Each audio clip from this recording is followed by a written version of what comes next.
Hey there, comic book fans. Another early morning pull list comic book haul for you as it's 7 a.m.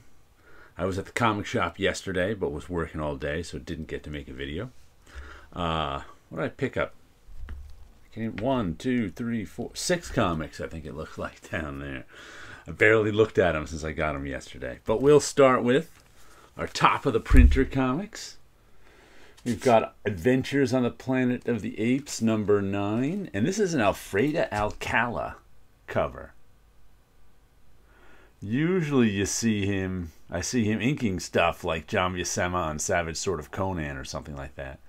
But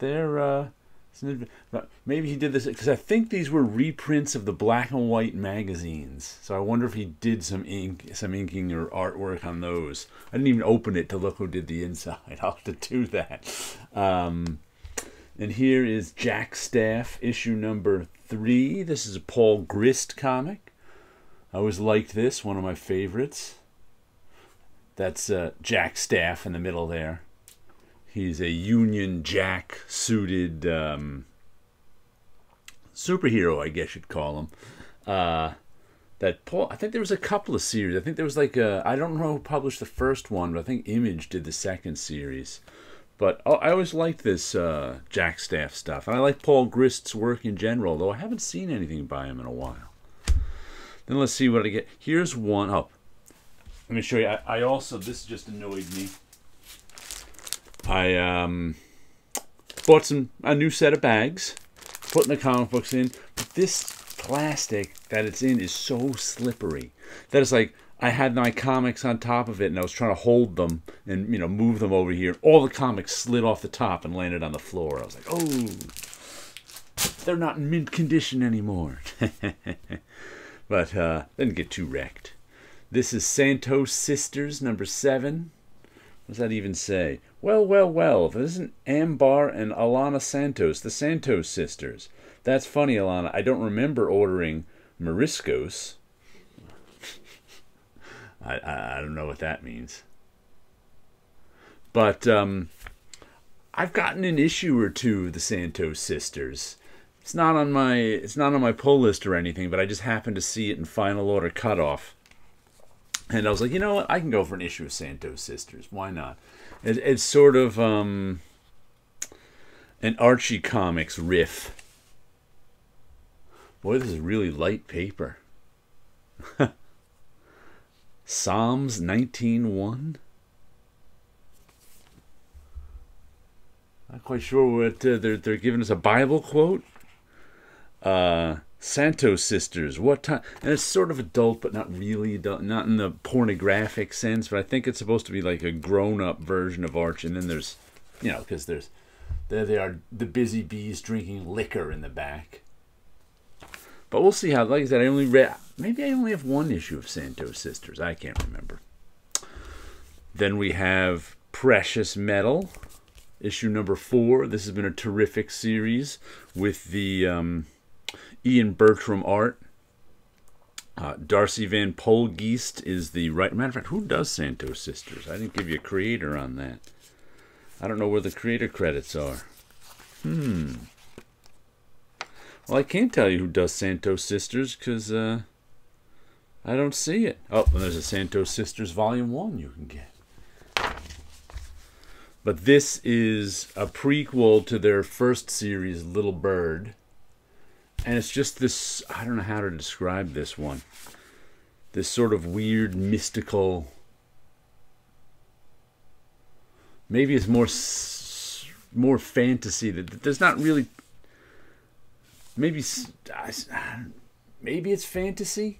It takes place on our Earth in the future, but it may as well not be our Earth for all the relation it has to our world. It may as well be an alien world. But it's not quite sci-fi-ish. It's more fantasy-ish. But good heavy cardstock on that cover too. Feels good, this comic. So, and it's an extra thick one too. So it's got more pages than usual. And I think it's to give us number 4 of 6. So there's only 2 more issues of it. But that's been a terrific series. I've really enjoyed that one. Then we've got Joey Esposito and Sean Von Gorman, The Pedestrian, issue number 2. Issue number 1 was weird. The Pedestrian was kind of a secondary character in his own book. There was other plots going on, but he was going around doing good deeds. I can't remember the exactly what happened in issue 1, and he doesn't speak. He just shows up and does good deeds. But I enjoyed issue 1 enough to pick up issue 2. I wonder how many issues this is going. Magma Comics does not tell us if it's a mini or not. There's the complete creative team. Doesn't tell us if it's a mini or not. So I'm not, but I can't imagine it's ongoing because it's such a weird concept. Then we've got Department of Truth number 25. Whoops, almost dropped that one again. As we continue our JFK story, I think that's the famous photo of Jackie Kennedy with LBJ being sworn in, but she's sort of the villain in the background of the piece, who we really don't know who she is. This woman with tape over her eyes. She kind of represents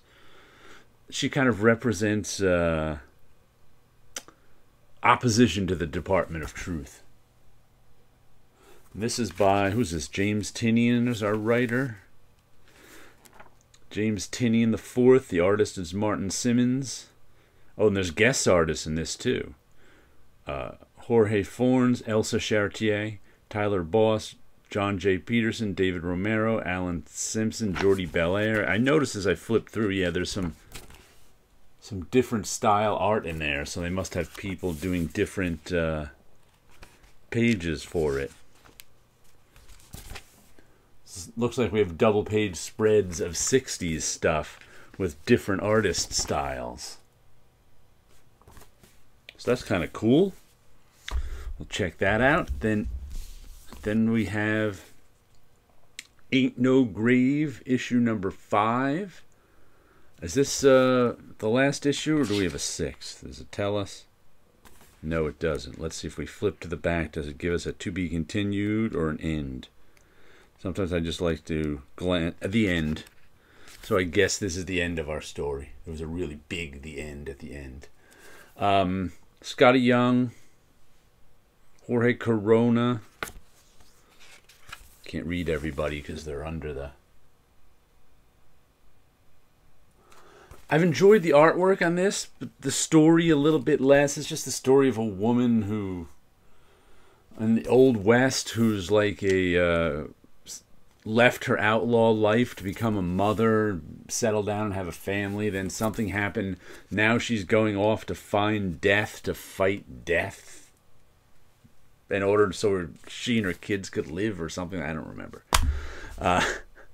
I've just liked the artwork in it. I've been less pleased with the story. And this one I pulled off the shelf. The Autumn Kingdom by Colin Bunn and Christopher Mitten. And this came out last week. Someone mentioned it to me, asked if I got it on like our Friday night show.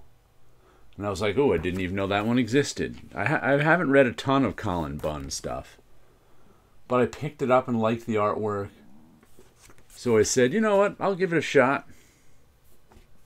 I think Colin Bunn usually writes horror stuff. I'm not 100% sure what this one is from Oni Press. But you know what, I'll give it a read just for